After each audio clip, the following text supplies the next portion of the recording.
Fortnite Chapter 6 is here, and it has introduced us to our new Battle Royale island, a new cast of characters, and has even brought some characters back into the storyline, including a certain group we haven't seen in a couple years. But wait, weren't we just on the Chapter 2 island? How did we end up here? Well, I'm glad you asked, as in this video, I'm going to be going over how we went from Chapter 5 to Remix to now Chapter 6, and explaining what exactly is going on with this new season storyline, or at least the first couple weeks of it. It would appear the story is going to be on a bit of a hiatus through the holidays, but hey, what better time to catch up, am I right?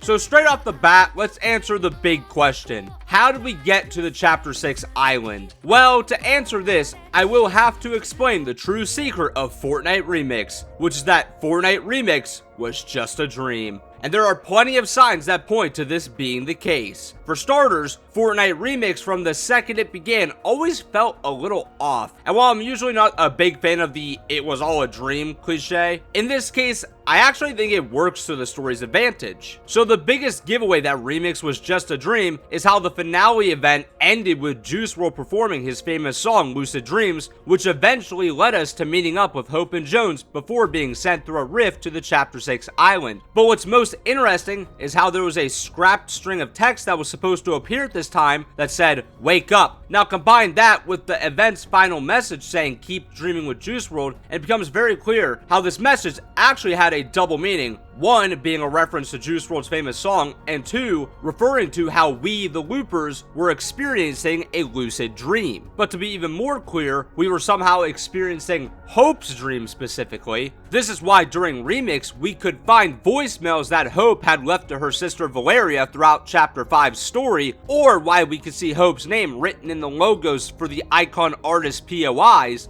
and finally, why we could see her graffiti scattered around the map. Somehow, when we jumped into the rift at Restored Reels at the end of Chapter 5, we were all transported into Hope's dream, where at the end, we all woke up to arrive on the Chapter 6 island. Which now brings us to the present, where we have arrived in Reality 783, Oni no Shima. A land that appears to be a mixture of both Japanese mythology and Fortnite's own mythology mixed together. Right off the bat, we see that this mysterious shard that we saw briefly at the end of the live event has crashed into this island, reawakening the magic that disappeared from Oni no Shima for generations. But what is this shard? Well, according to its file name, it's a piece of the 0 point, which would explain why this new island suddenly has a loop and functions just like the Reality 0 island. But something else interesting about this new island is that it's deeply tied to both the Fox Clan and the River Guard, as this island is the home to both groups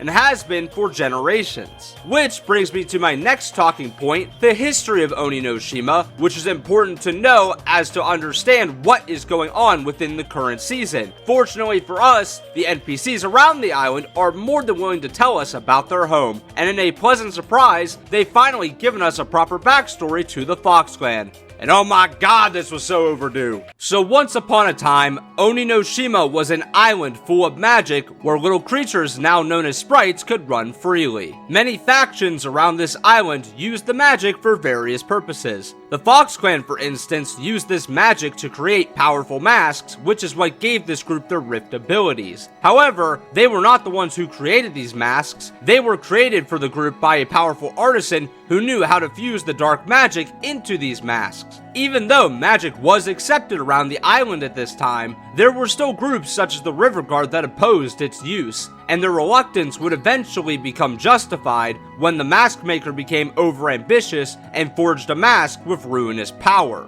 This resulted in an event known around the island as the Shattering War. While we don't know the exact details of this conflict, we know it involved the Spirit Realm, the home of the Oni, invading the Living Realm, which only complicated the ongoing war. When the war had ended, all magic and demons were eliminated from the island, and the Fox Clan were blamed for all that had happened. The groups on this island spent many years before making peace again, but then in Chapter 4 Season 2, they were able to make amends, thanks to the help of the loopers they met in Reality Zero when Mega City had been brought through the Rift Gate. But that brings us to what's going on in this current season. This magic has returned to the island, and the Oni are once again invading the island from the spirit realm, just as they had done in the ancient stories. Which now brings me to talking about our new main cast of characters this season, where we have been introduced to 3 siblings, Kendo, Jade, and Daigo, who are all descendants of the mask maker who started the Shattering War. Surprisingly, the 3 siblings do love one another, but their conflicting personalities and goals keep them a bit at odds. Daigo is the oldest brother who inherited the Thousand Face shop from their grandfather, where he now creates non-magical masks. However, once the magic returned to the island, Daigo immediately started infusing masks with dark magic, just as his ancestor had once done. On the other hand,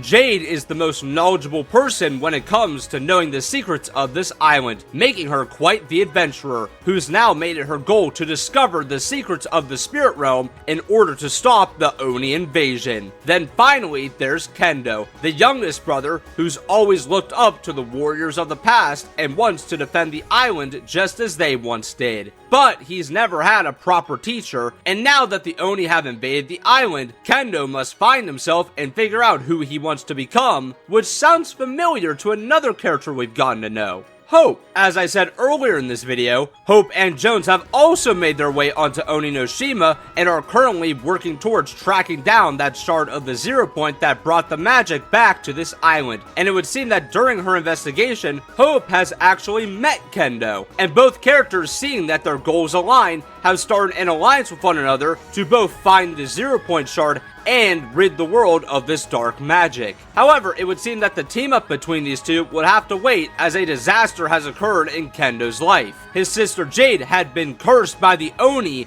and is now trapped in the spirit realm. At first glance, it would seem that their older brother Daigo was the one responsible for Jade's disappearance, but in reality, Daigo attempted to create a mask to protect Jade from her curse, but things went wrong and she still wound up trapped in the Oni realm. And of course, this has seemingly put the two brothers at odds, which is where our story leaves off for now. Yeah, Epic has given us quite the setup to this new chapter, and I'm honestly excited to see where things go from here, as this narrative seems to be the most well-constructed and interesting we've had in quite some time. We already seem to have a pretty strong cast of characters, both new and returning. Plus, we haven't even met the main villain, the Night Rose, yet, who I'm pretty sure we'll be getting a proper introduction to in the 3rd or 4th part of the storyline quest. But for now, we're just gonna have to wait and see what happens to all these characters next month when the story quests continue. But in the meantime, if you would like to keep up with the ongoing Fortnite storyline, or if you just found my content entertaining, consider liking this video and subscribing to the channel. And if you'd like to support me even further, please consider using my creator code ThunderDM in the item shop or on the Epic Games Store when you check out. Thanks everyone, and I hope to see you all in the next video.